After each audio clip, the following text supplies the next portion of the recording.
नमस्कार। आज हम इतिहास के पन्नों को पलटकर एक बहुत बड़े आर्थिक उलटफेर को समझने की कोशिश करेंगे। ये कहानी है भारत के उस नाटकीय पतन की जो ब्रिटिश शासन के दौरान हुआ। तो चलिए जरा समय में पीछे चलते हैं। मान लीजिए साल 1700 में। उस दौर में भारत दुनिया की एक आर्थिक महाशक्ति था। जानते हैं उस वक्त वर्ल्ड इकोनॉमी में भारत की हिस्सेदारी कितनी थी? पूरे 27%। अंदाजा लगाने के लिए ये उस समय के पूरे यूरोप की कुल हिस्सेदारी से भी ज्यादा थी। सोचिए जरा। अब करीब 200 साल आगे आते हैं साल 1947 में, जब भारत को आखिरकार आजादी मिली तो वर्ल्ड इकोनॉमी में इसकी हिस्सेदारी सिकुड़कर 3% से भी कम रह गई थी। कितनी बड़ी गिरावट है ये। तो सवाल ये है कि आखिर हुआ क्या? कैसे दुनिया का सबसे अमीर देश इतना गरीब हो गया? चलिए इस ऐतिहासिक पहेली की एक एक परत को खोलकर देखते हैं।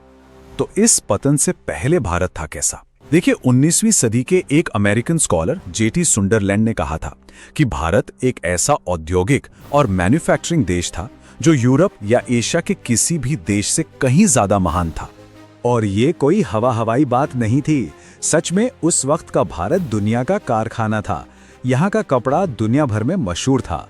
जहाज बनाने की टेक्नोलॉजी बहुत एडवांस्ड थी और स्टील बनाने में तो भारत का कोई मुकाबला ही नहीं था। साथ ही यहाँ के गहने और मिट्टी के बर्तन भी लाजवाब थे। खास तौर पर कपड़ा उद्योग में तो भारत का दबदबा देखने लायक था। 18वीं सदी के बीच तक दुनिया के कुल कपड़ा व्यापार का 25% हिस्सा भारत के कंट्रोल में था। ये कोई छोटा मोटा आंकड़ा नहीं है। और क्वालिटी की बात करें तो भारतीय सामान बेमिसाल था। एक उदाहरण देखिए। एक ब्रिटिश समुद्री पर्यवेक्षक ने खुद ये बात नोट की थी कि बंगाल में बने जहाज 20 साल से ज्यादा चलते थे, जबकि अंग्रेजी जहाज 12 साल से भी कम टिकते थे। और ये सिर्फ जहाजों की बात नहीं थी। भारत सदियों से स्टील बनाने में भी आगे था और यहां से बढ़िया क्वालिटी का स्टील एक्सपोर्ट होता था। इसी स्टील को पश्चिम में दमिश्क स्टील के नाम से जाना जाता था। तो इसमें कोई शक नहीं कि भारत एक कामयाब एक्सपोर्टर था। तो फिर अंग्रेजों ने सबको तबाह कैसे किया? उन्होंने एक सोची समझी रणनीति अपनाई। सबसे पहले उन्होंने भारतीय उद्योगों पर अपनी मोनोपोली बना ली, फिर एक्सपोर्ट के सारे रास्ते बंद कर दिए, फिर भारतीय टैक्स के पैसे से ही भारतीय सामान खरीदना शुरू किया और आखिर में मार्केट से हर तरह के कंपटीशन को ही खत्म कर दिया। अंग्रेजों के इरादे एकदम साफ थे। एक ब्रिटिश अधिकारी ने तो खुल्लम खुल्ला कहा था कि उन्होंने भारत को इसलिए जीता ताकि ब्रिटेन का सामान यहां बिक सके। उनका मकसद कभी भी भारतीयों का भला करना था ही नहीं। और अपने इस मकसद को पूरा करने के लिए उन्होंने जुल्म की सारी हदें पार कर दी। कंपनी के सिपाहियों ने बुनकरों के करघे तोड़ दिए, कारीगरों को अपाहिज बना दिया, भारतीय सामान पर 80% जैसा भारी भरकम टैक्स लगा दिया और उन्हें किसी दूसरे देश को अपना माल बेचने पर भी पाबंदी लगा दी। अब इन सब नीतियों का असर बहुत ही विनाशकारी हुआ। जो हमारे हुनरमंद कारीगर थे, व्यापारी थे, निर्माता थे, उन्हें मजबूरन खेती की तरफ धकेल दिया गया। नतीजा यह हुआ कि मैन्युफैक्चरिंग में काम करने वाली आबादी एकदम से घट गई और खेती पर निर्भरता बहुत ज्यादा बढ़ गई।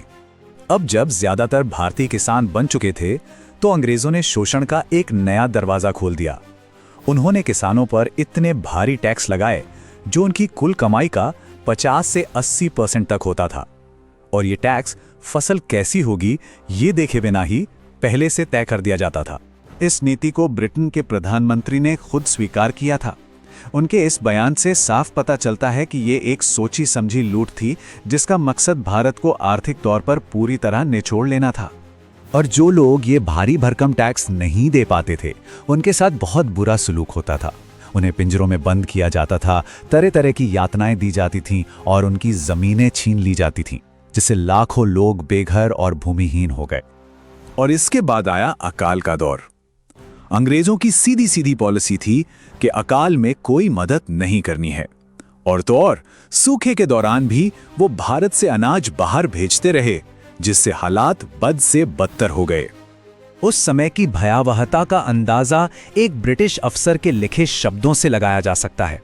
उसने लिखा कि कैसे माएं एक निवाले के लिए अपने बच्चे बेच रही थीं और पति अपनी पत्नियों को तालाबों में फेंक रहे थे ताकि उन्हें भूख से तड़पते हुए ना देखना पड़े। सोचिए क्या मजबूरी रही होगी। अनुमान लगाया जाता है कि ब्रिटिश नीतियों की वजह से जो अकाल पड़े उनमें करीब 3.5 करोड़ लोगों की मौत हुई।